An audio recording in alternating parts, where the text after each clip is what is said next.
hundreds of tons of stone to portray a mighty pharaoh. Colossal testament to Egypt's golden age.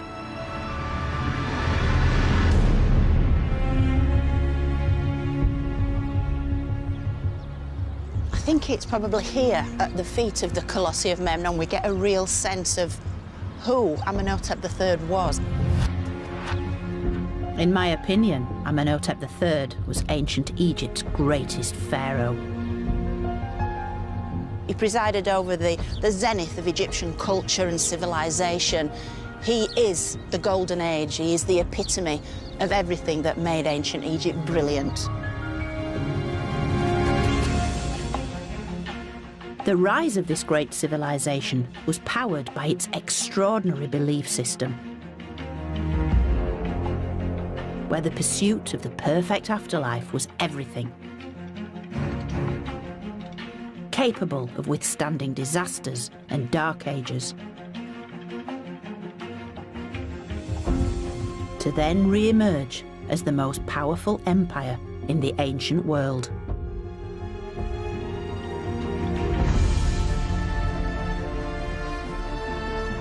In this episode, I'm going to enter what I regard as Egypt's greatest era, the New Kingdom. Whoa, what an amazing chamber.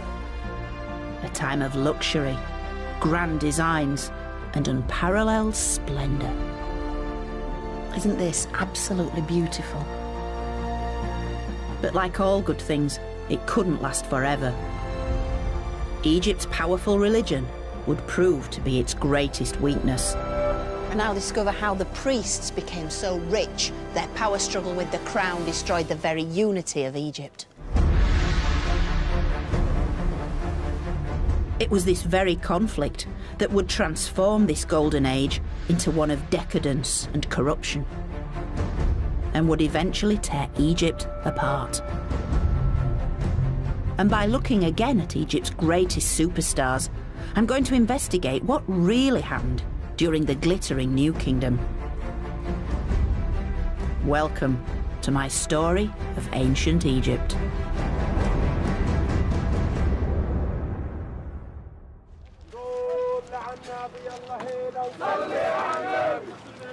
The New Kingdom, nearly 3,500 years ago, and the time of Amenhotep III, when Egypt's expression of power and belief reached new heights of enormity.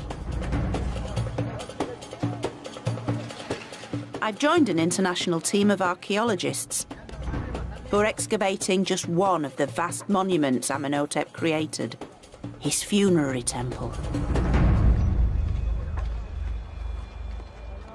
Now, being here, you really get a sense of what it must have been like 3,500 years ago, when this place was a building site, much as it is today. All these statues all around, Amenhotep III's image coming up in their hundreds.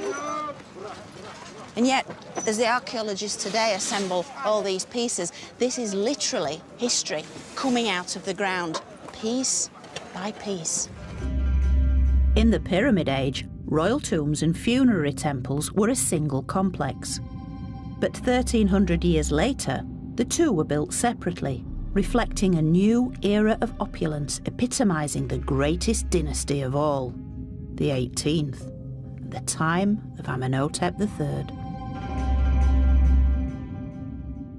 For centuries, pretty much the only visible remains of Amenhotep's funerary temple were his two colossal statues. Now archaeologist Dr. Hourig Sarouzian and her team are finally uncovering the full splendour of this once mighty monument. You touch and it's like glass. Yeah. Covering over 86 acres, this was not a tomb like the pyramids, but a huge complex, the largest funerary temple ever created. It's a massive, It's unbelievable. area. You have to imagine, this is only the major temple, the main temple. You have to imagine other temples, processional ways, Sphinx avenues, magazines, workshops, treasures, pools, gardens, priest house, administrative houses. All this was a big city in the capital. Overwhelming Yeah, size. it is.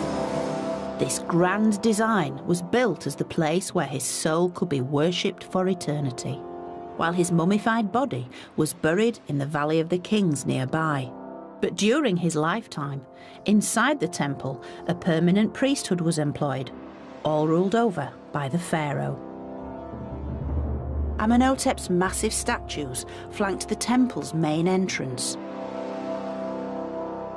Beyond them lay a second pair, and then a third. Amenhotep's image repeated throughout the temple complex.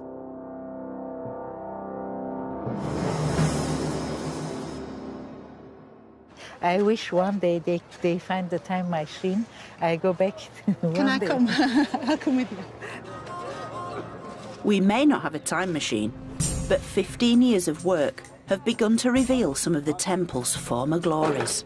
Normally these would have been meters up in the air, but to actually engage, it's so very tactile, so very intimate, holding hands with the pharaoh.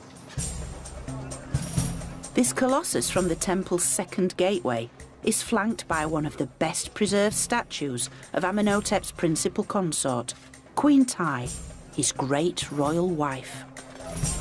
Here standing, and by miracle having been saved by all the catastrophes which struck this temple.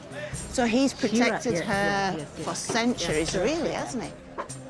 Carved to be no bigger than Amenhotep's lower leg, Queen Ty's size served to exaggerate the pharaoh's superhuman status. These massive statues were more than a memorial, each worshipped to guarantee the immortality of the king's soul, the pharaoh as god. This is my great surprise to you. And Hourig has saved the very best till last. Holy Ras. Oh, flipping out.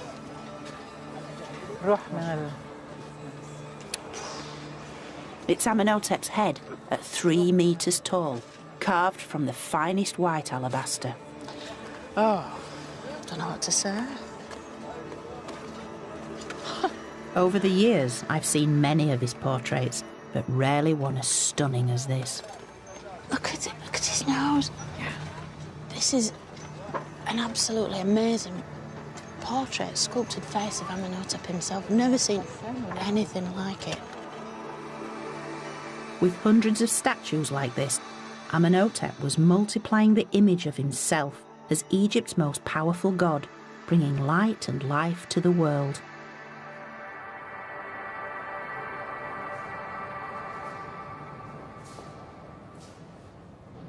Because whoever controlled Egypt's religion controlled Egypt.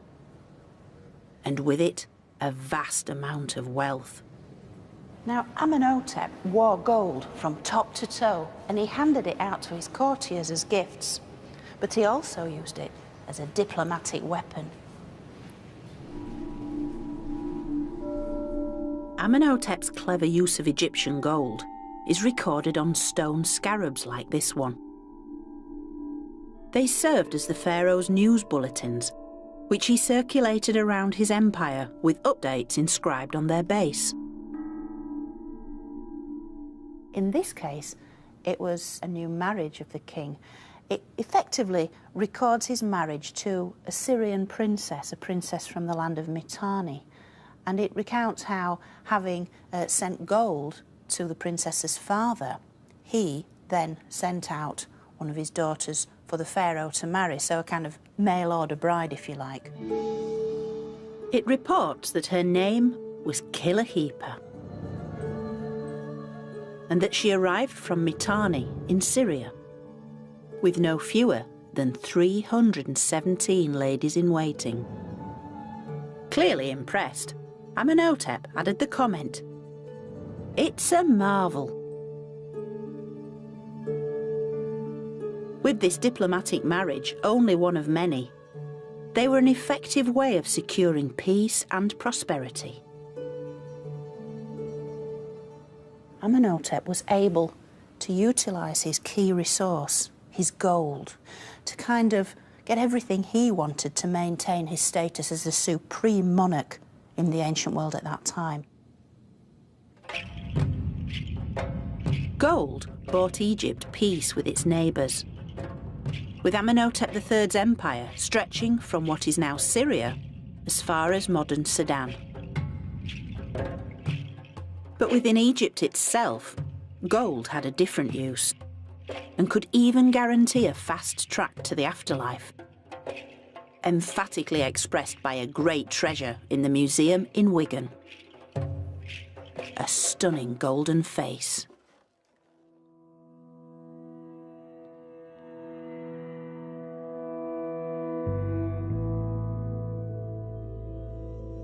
Originally part of a woman's coffin, her lifelike features were preserved to allow her soul to recognise her in the afterlife.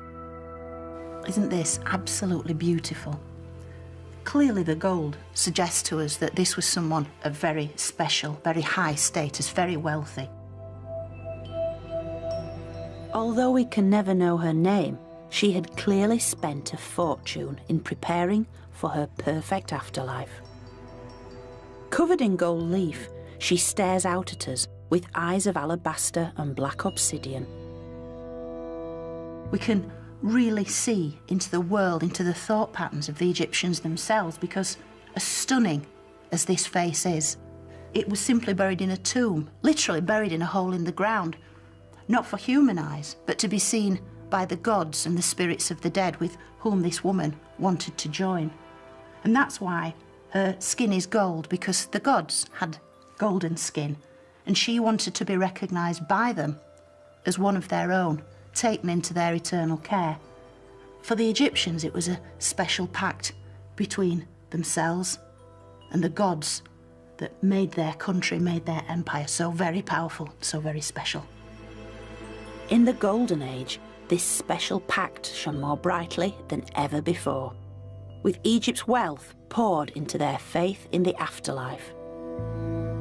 And with increasing amounts of gold accompanying the royal mummies, their tombs needed to be kept secure at all costs. So a secret burial place was established for Egypt's pharaohs on Thebes' west bank.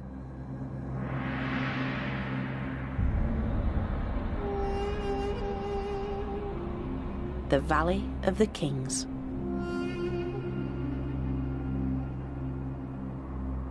It was essential that each royal mummy was buried safely in their tomb, in a custom dating back to the beginning of time, because each one became a royal ancestor whose cumulative souls form the very essence of Egypt.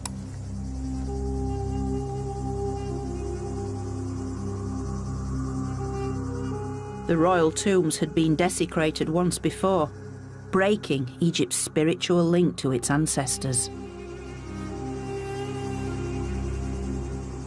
So to prevent this happening again, the pharaohs of the New Kingdom chose burial deep in this remote valley, where they could lie undisturbed in rock-cut tombs. And this became Egypt's most sacred place.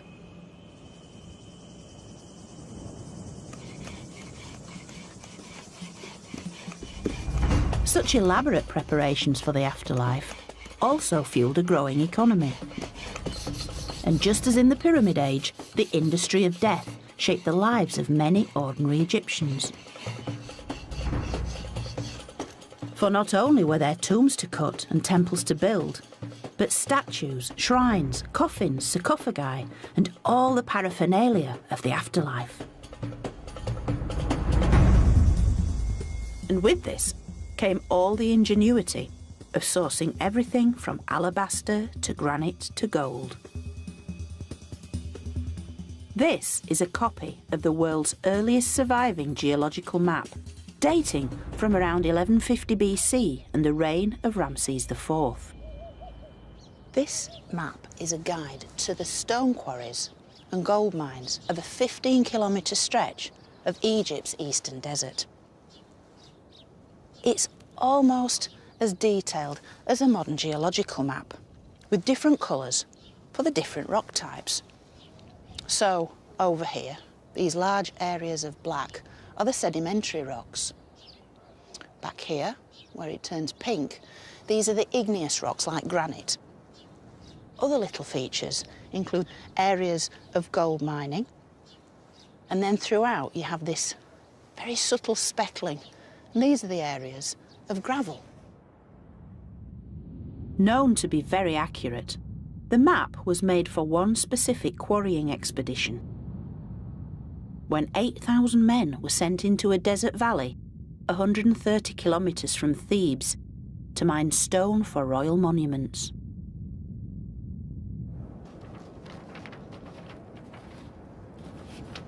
But what's special about this map is that it leads us to the ordinary people who were employed by the pharaoh to build the tombs in the Valley of the Kings. It was discovered by archaeologists at the workers' village of Deir el-Medina, a purpose-built settlement to house the tomb builders, architects, artists and scribes, together with their families. This would have been a bustling place, its streets full of children playing, deliveries being made, and all the colours, sounds and smells of everyday life. It's one of the workers who lived here who made the map. Now we even know the identity of the map maker, the scribe Amennacht. His distinctive handwriting is well known from a range of other literary works, from poems to prayers, maps to tomb plans. And it's thanks to one particular little inscription with his name on that we even know where he lived. Amennacht lived here. This is the scribe's house.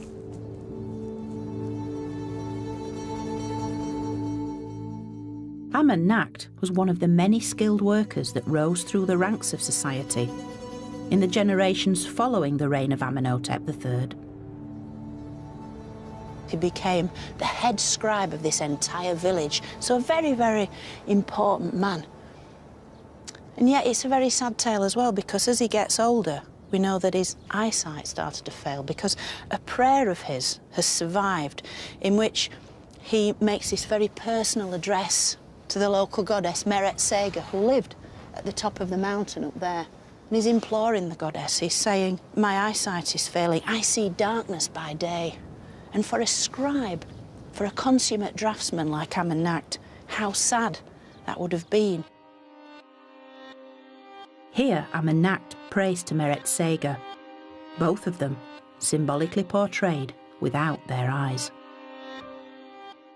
It's hard not to resist this image that as he got older and more infirm, he would have gone up the steps to the flat roof, and with failing eyesight, try to focus on the job in hand, trying to mix his paints, apply the lines and the words and so forth, and needing the full sun on a day like this, just to get through the working day. But just like his predecessors who built the pyramids, Amennacht would have felt a sense of greater purpose. We can imagine him and his neighbours in Deir el-Medina working towards a single aim, creating the royal tomb. The New Kingdom pharaohs had created a new image for themselves, elaborate building schemes requiring new towns full of workers, a strong economy supporting an ever grander vision, both for this world and the next.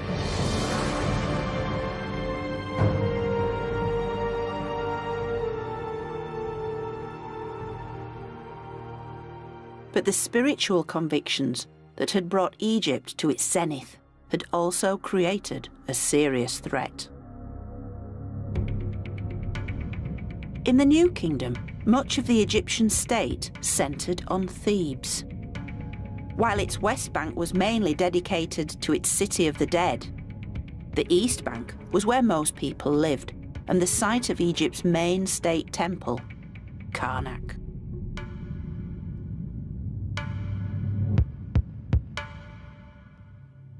As Karnak was rapidly becoming the largest religious complex of the ancient world, its influence grew exponentially. And likewise, the power of its priests.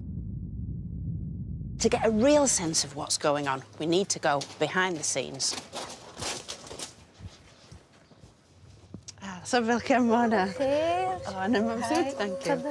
I'm being allowed through an ancient passageway, once only accessible to Karnak's clergy. From the top, more, wonderful sign. It leads to the top of the temple's main gateway and gives a view of Karnak not many get to see.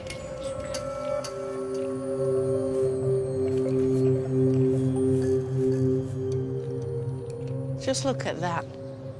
You could fit Notre Dame and St. Paul's cathedrals in here and still have acres to spare. It is immense. Within Karnak, a series of chapels, shrines and sacred precincts covered a total area of more than 250 acres.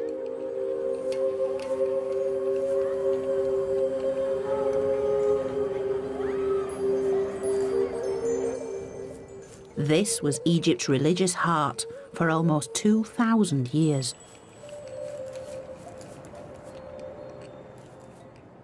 The reason why Karnak is so vast is that every pharaoh poured so much of their wealth into this temple. Their gold and their spoils of war all filled the temple's coffers. And each pharaoh also wanted to build their own halls, shrines and obelisks in an attempt to outdo their predecessors, and yet all to the greater glory of Karnak's chief god, Amun. Over the course of centuries, Amun had risen from a local Theban god to Egypt's state deity. And his worship was the engine that fueled the nation. So every pharaoh had to keep Amun content, offering him their wealth and tending to his every need. And this privilege fell to Karnak's high priest and was performed in the temple's inner sanctum. Secret ceremonies at which the only others permitted were the royals. Here we are, in the very heart of Karnak Temple. This is where the god lived. The god himself lived inside his sacred statue. The original wouldn't have been much bigger than this, would have been solid gold. It would have lived inside a little golden shrine, sealed by a pair of small doors. Each morning the high priest would come in. He would awaken the god's spirit. He would greet him, he would wash him, anoint him with perfume, apply his eye makeup, and then dress him in various linen outfits, apply the small pieces of jewellery to the god's statue, and then the god would proceed to enjoy his day. Amun received daily meals of the finest foods, roast meats, bread, fruit and vegetables, accompanied by wine and beer. Clouds of incense would drive away evil forces, and musicians and dancers entertained him. And by keeping their most important deity content, it was believed that Amun would in turn make the Nile flood each year, make the sun rise each morning, and maintain Egypt's supreme status.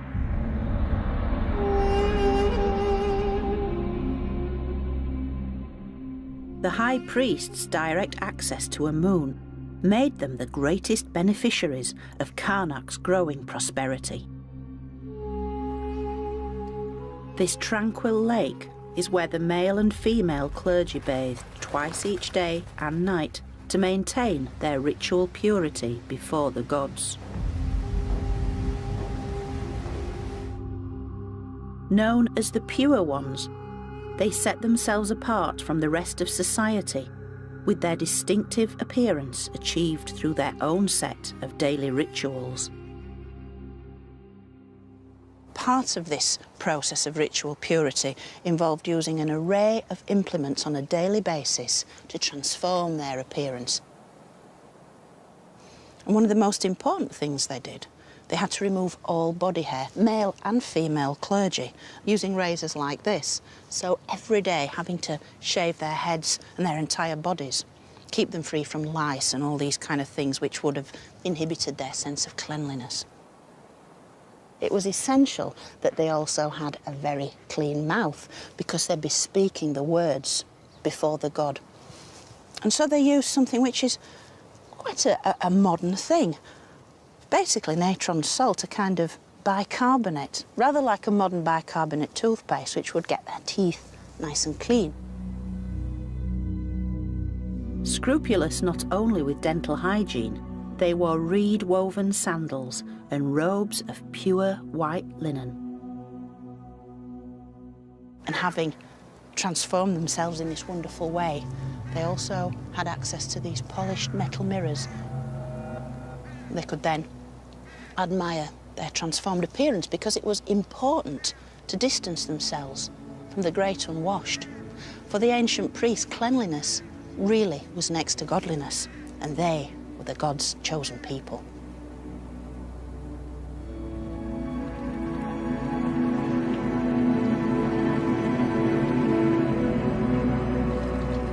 As the wealth and power of Karnak's priests grew, their authority over Egypt began to rival that of the king. Karnak's priests had far-reaching influence, active not only by day, but also by night. One of these priests was called Nakt. He was a priest of the hours of a moon, which basically means he was an astronomer, and he would sit by night on the flat temple roof, which was effectively an ancient observatory, and he'd be able to chart the progress of the stars and planets in the sky, watch the movement of the heavens. And by doing so, the priests of Egypt were able to work out when to celebrate specific events. But of course, what this meant is that Karnak never closed. It was a 24-hour-a-day concern. It meant the priests were always there. It meant the priests were always watching.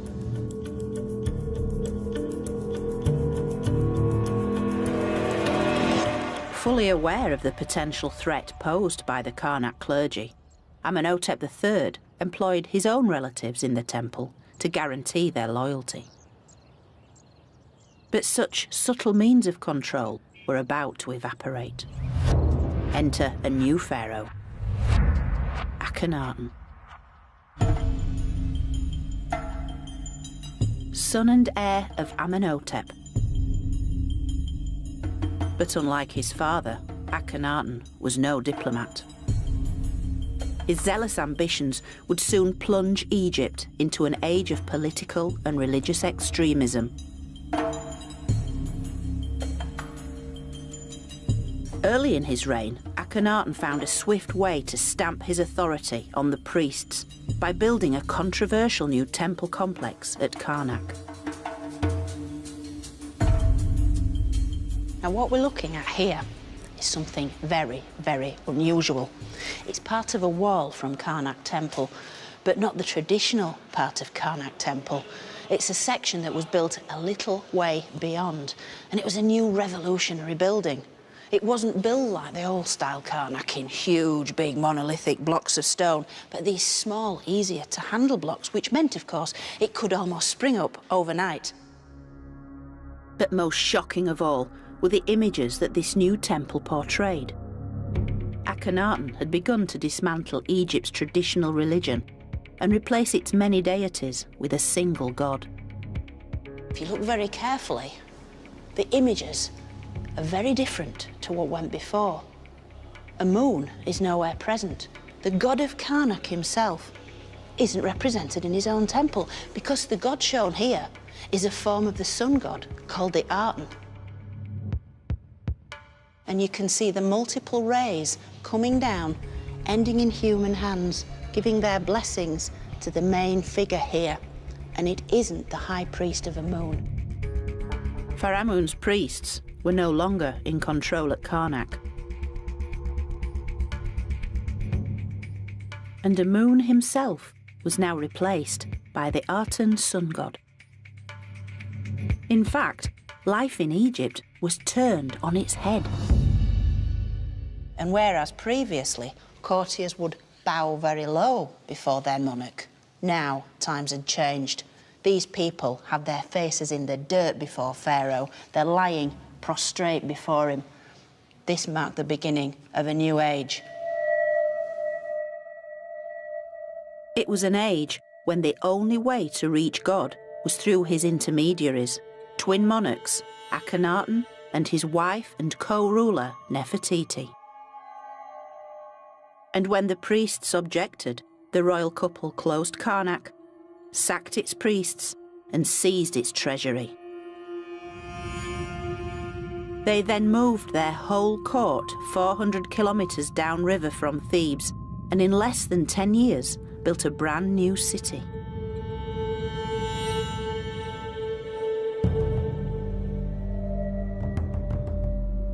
Known today as Amarna, its palaces, temples and tombs were filled with images of the Aten, the sun disk god. Gone were the multiplicity of gods to worship. Now it was the sun that was celebrated each day with hymns, prayers and offerings presented on a truly lavish scale.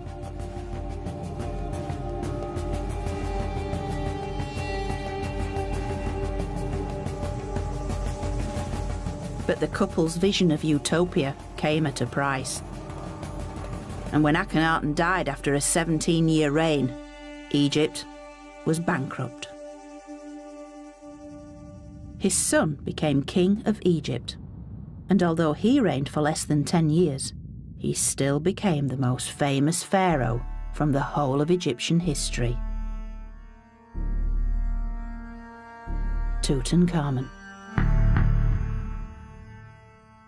His treasure, discovered by Howard Carter in 1922, was the most famous archaeological find of all time.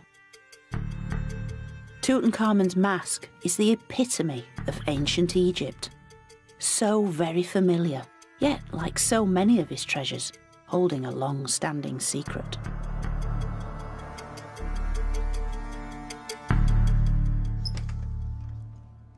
I've come to Oxford University's Griffith Institute to examine the most detailed records of his burial. So in this first stack, these are all Carter's notes, diaries, journals, and then right at the bottom down here, we've got all Harry Burton's original glass negatives. Captured on delicate glass slides, these are the original negatives taken by Howard Carter's photographer at every stage of the 10-year excavation. So this shows the very first view they had of the mummy. They reveal Tutankhamun's burial in a way not usually seen, for this is the linen shroud over his third innermost coffin. This is as if the embalmers have just finished. The family have laid their wreaths and floral tributes before the lid finally went on. What a privilege to actually see this in black and white. Wow. That's pretty profound, isn't it?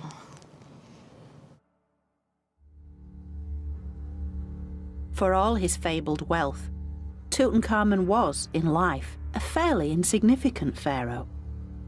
But his premature death, after only a decade as king, offered Karnak's priests the perfect opportunity to obliterate all trace of Akhenaten, Nefertiti and the Amarna period.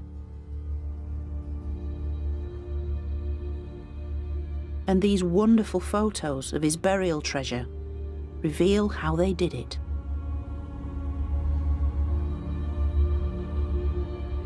On his famous golden throne, Tutankhamun and his wife, Ankhesenamun, are depicted together. But all is not what it seems, as recent research has discovered. We look at the back of the Queen's head, where her wig originally was. It's been slightly cut down there. The same with Tutankhamun's crown. A new crown has been added here. So it's little things like this, because headgear, regalia, was crucial in identifying these royal individuals. By altering the images, the throne had been customised for Tutankhamun. But the biggest giveaway as to whom this once belonged is in the deity that looms large above the king and queen.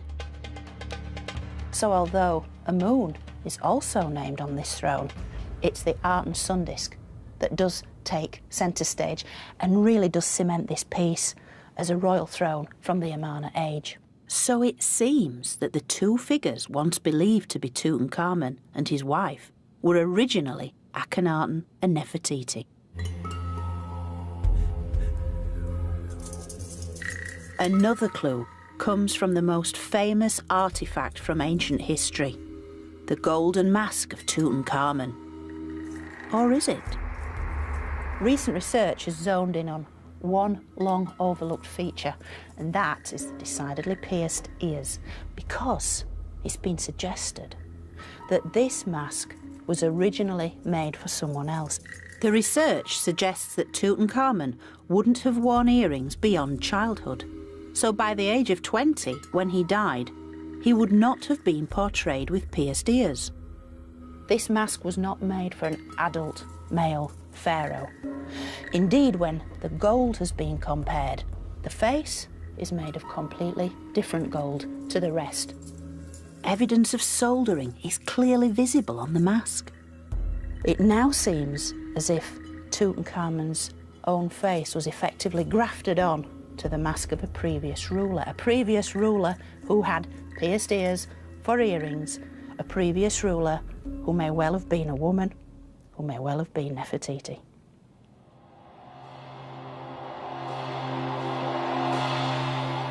In fact, it's estimated that around 80% of the objects found in Tutankhamun's tomb originally belonged to either Akhenaten or Nefertiti. And with all of it dumped together like this, it was a kind of spiritual decluttering. As far as the priests were concerned, all this was tainted gold, and so the burial of Tutankhamun was the perfect opportunity to bury the unwanted past forever.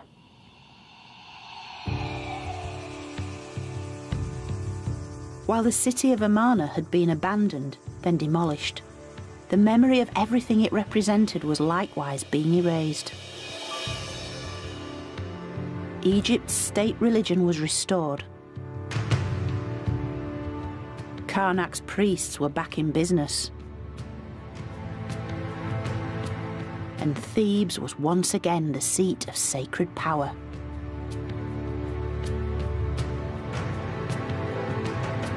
And now the next dynasty of the new kingdom was in control.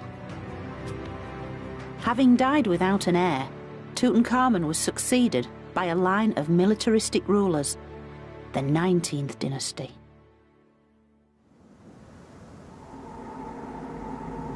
With no direct royal ancestry, the new dynasty needed to reconnect with Egypt's illustrious past, so it reinstated traditional beliefs in a renaissance led by one of its most influential rulers,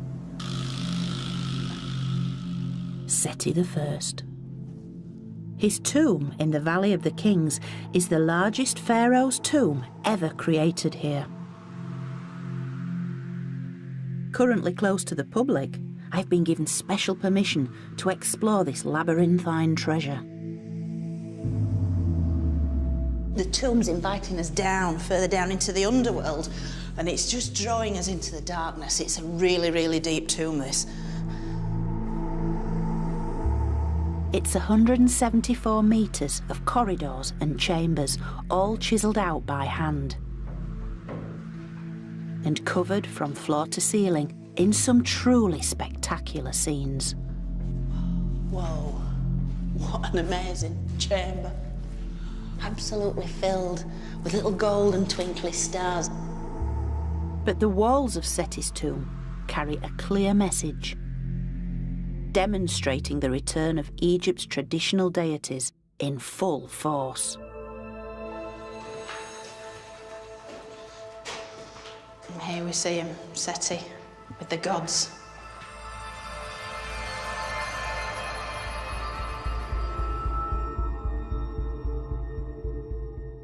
brilliant chamber.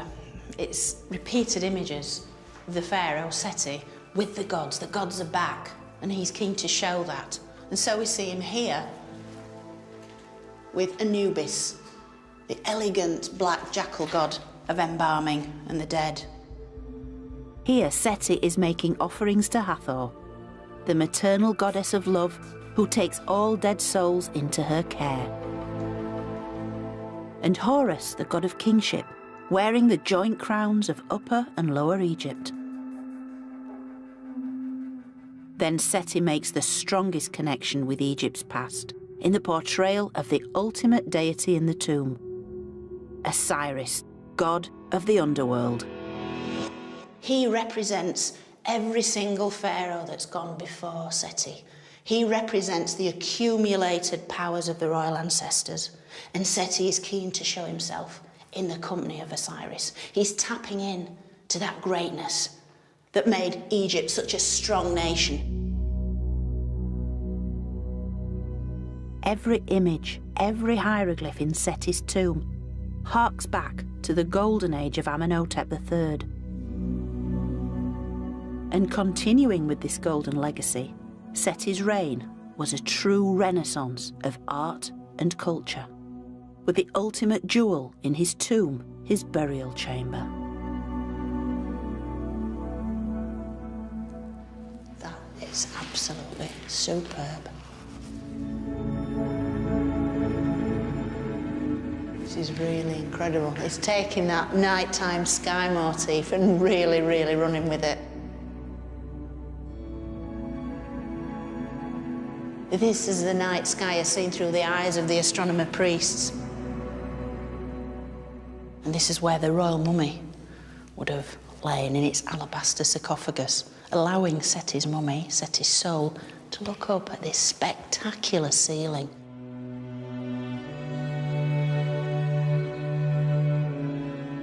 Egypt's traditional belief system is here, writ large, covering every surface.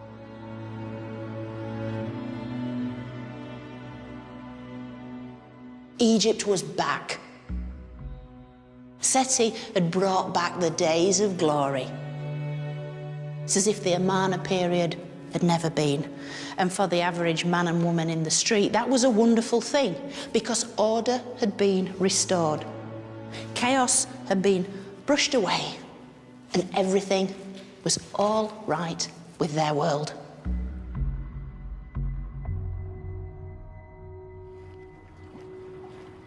The golden age had been restored.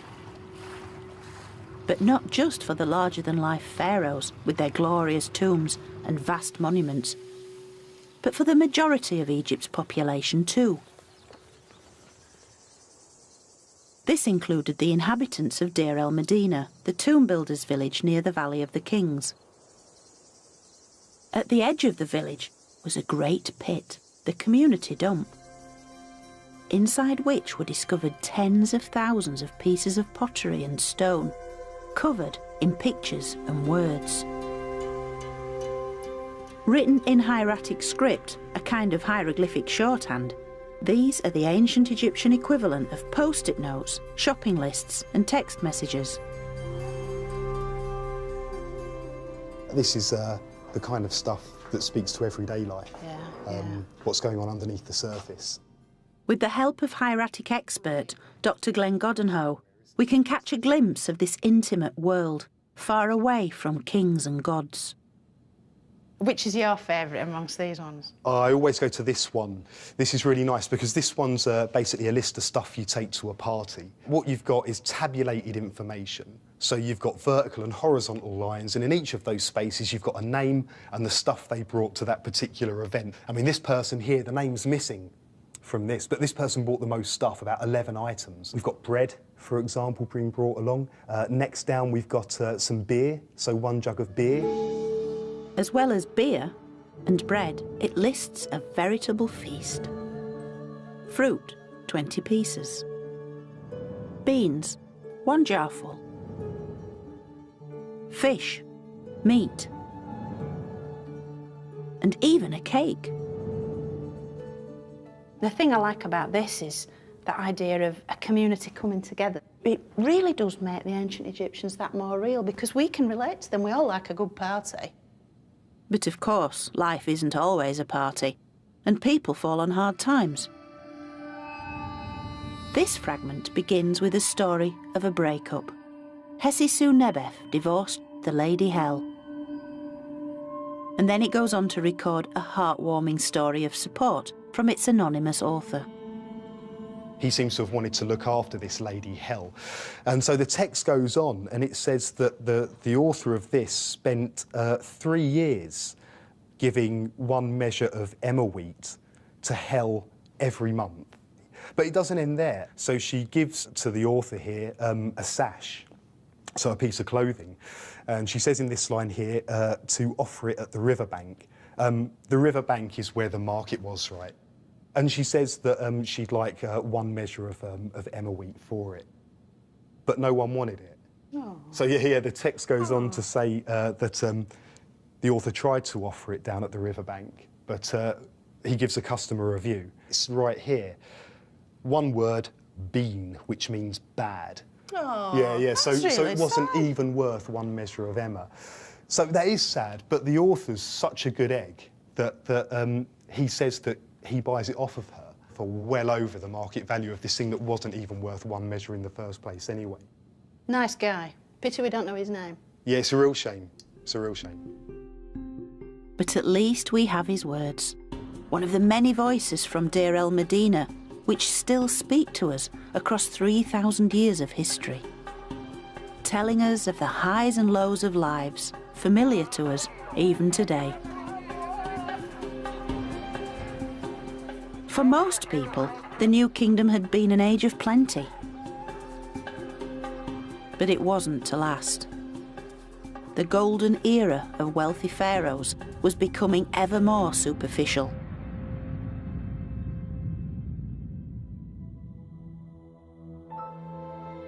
Seti's son, Ramses II, was Egypt's most prolific builder. Overspending on ever more ostentatious monuments, the best known of which was his temple at Abu Simbel. But such over-the-top building projects emptied the royal coffers, as did a series of costly foreign wars. So by the time of Ramses III, the cracks had certainly begun to appear. As inflation increased, supplies in the state granaries ran low. So the grain which formed the monthly wage rations of state employees like tomb builders and artisans was no longer paid when due. And it sparked the first recorded labour strike in history. It happened in 1155 BC, when the tomb builders began to complain that their food supplies hadn't been delivered. And when it happened again the following month, they simply downed tools, marched to the nearest temple, and shouted, "We are hungry." To make sure their grievances were heard, they staged a sit-in at the temple. But the state's response only added insult to injury. Local officials could only hand round a delivery of pastries, not much use to anyone. The indifference of the authorities provoked many more weeks of protest. Their grievances only increased, and soon the striking workers had taken to shouting out at passing authority figures, including the mayor. The workers were finally fobbed off with enough supplies to shut them up in time for the pharaoh's Jubilee celebration to pass by, unhindered by trouble. But the striking workers had highlighted the waning power of the monarchy. With the pharaoh now served by an increasingly inefficient and corrupt bureaucracy, the glorious bubble of royal extravagance finally burst. And the pharaoh's rivals were waiting in the wings. The priests of Karnak. Having grown powerful through the revenues given to the gods they served, the writing for the royals was quite literally on the wall. And you can see what I mean in this little-known part of Karnak Temple.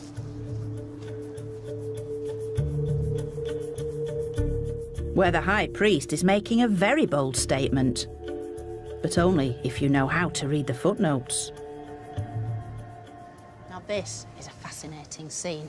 We have the Pharaoh, Ramses IX, and he's facing his high priest shown here.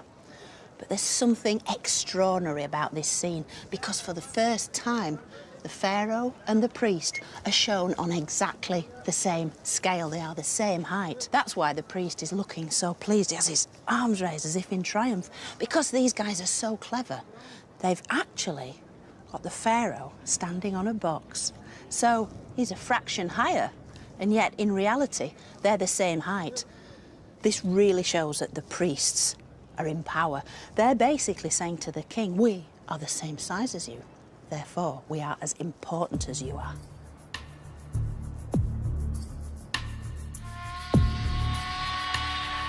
Priests have become full-time politicians. Vying with the throne for power, they destabilised the balance between church and state, the relationship on which Egypt's entire culture depended.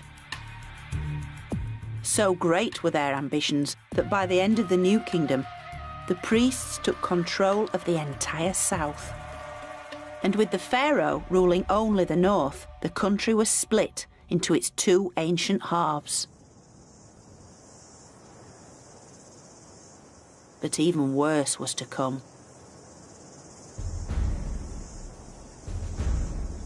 It's at Medinet Habu, Ramses III's funerary temple, that we can find out just how little interest these politician priests now had in the royal afterlife.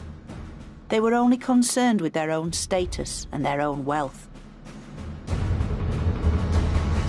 Now, this next disturbing part of Egypt's story not only spelt disaster for its core belief in the royal afterlife, it left a tortuous puzzle for Egyptologists, which we are still trying to piece together.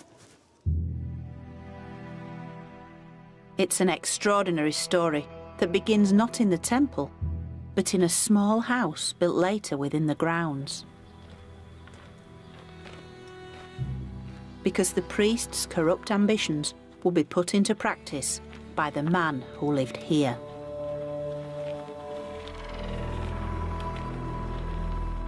His name was Buta Amen, and as an Necropolis scribe, he worked in the nearby Valley of the Kings. This is the man himself, Buta Amen, with his shaven head, his starched kilt, his arms raised in prayer. He's praying to the great god of Thebes, Amun himself. Although Buta Amen's story doesn't quite live up to this image of piety. Because it was here that he received a letter of instruction from his boss, the high priest of Karnak. This is a copy of that letter, and its contents are mind-blowing because the high priest is telling Buta Amen, go and perform for me a task on which you've never before embarked. Uncover a tomb among the ancient tombs and preserve its sealed door until I return. And although this language is quite euphemistic and cryptic, both the sender and recipient knew exactly what it meant, and it would have a profound impact on Egypt. Buta Amen had been promoted. His new title was Opener of the Gates of the Necropolis. So he and his men set out for the Valley of the Kings, taking with them tools and bundles of linen. Their mission, nothing less than the systematic dismantling of the royal cemetery in search of gold. It was an order to accumulate wealth.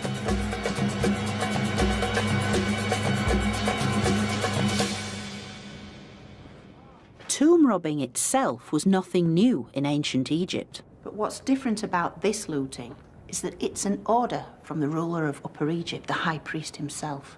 This is looting sanctioned by the state.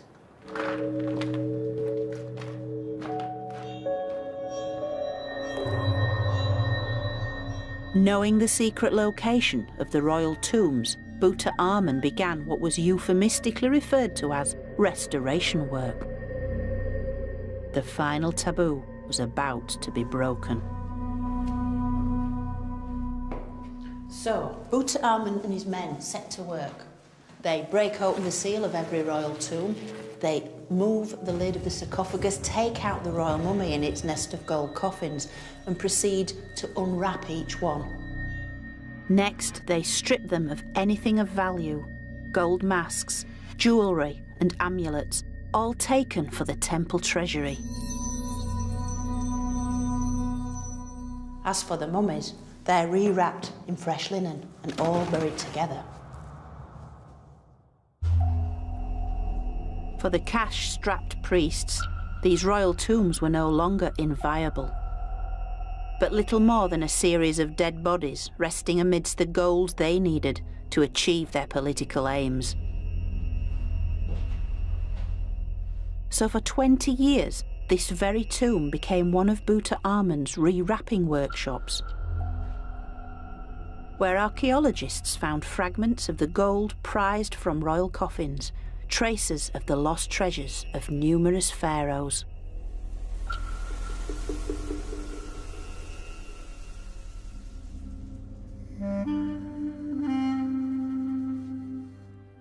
And Tutankhamun's handwriting was discovered on the rewrapped mummy of Ramses III.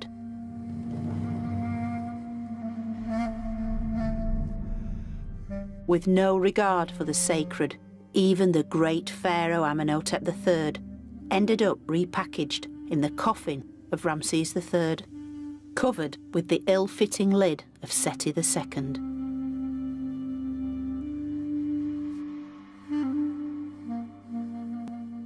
Only one tomb, hidden by rubble, escaped the wholesale plunder.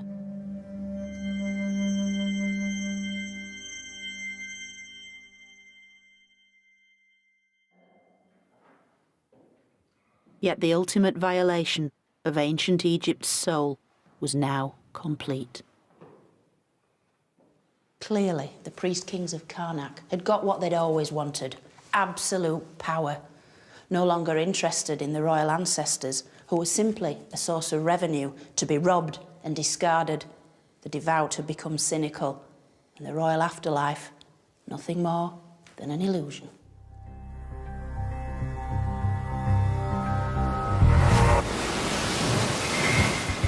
From now on, Egypt's story would be written by invaders from far beyond the valley of the Nile. Cambyses was sending a very clear message to the Egyptians. I am now in charge. But Egypt's secret weapon was its captivating culture. Wow, look at that, look at that! Oh, that is so beautiful. Seducing its new rulers from far-flung parts of the ancient world. And ancient Egypt's final flowering lay in the hands of another great empire. Enter the Macedonian Superman. Enter Alexander the Great.